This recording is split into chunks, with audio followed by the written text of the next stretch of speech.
La photo de celui qui avait passé les 20 dernières années de sa vie dans l'ombre et la discrétion s'affiche aujourd'hui dans toutes les rues de Gaza.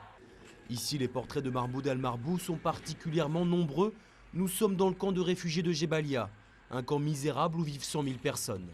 C'est là qu'a éclaté la première intifada. C'est ici aussi que Mahmoud al-Marbou est né en 1960. Ses parents y vivent encore. Nous avions peur pour lui, nous savions qu'il allait être assassiné, nous nous attendions à ce que ça arrive à n'importe quel moment.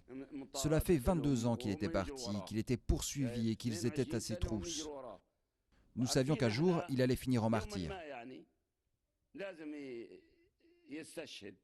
La vie d'al-Marbou est intimement liée au Hamas. Mécanicien et bodybuilder, il rejoint les frères musulmans, l'ancêtre du Hamas, à 18 ans. Dans les années 80, son appartenance au mouvement lui fait faire de fréquents séjours dans les prisons israéliennes. Mais le tournant de sa vie, c'est en 1988. Avec des complices, il kidnappe 2 soldats israéliens qui seront retrouvés morts. Pourchassé par l'État hébreu, il s'enfuit de Gaza et se réfugie en Syrie, où il commence une nouvelle vie. Il ne verra plus jamais les siens.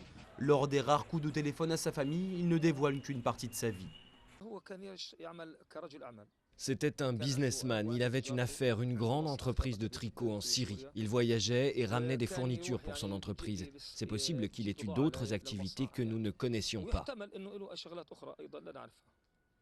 Sa famille sait qu'il faisait partie du Hamas, mais affirme ignorer que c'était un cadre particulièrement important du mouvement islamiste.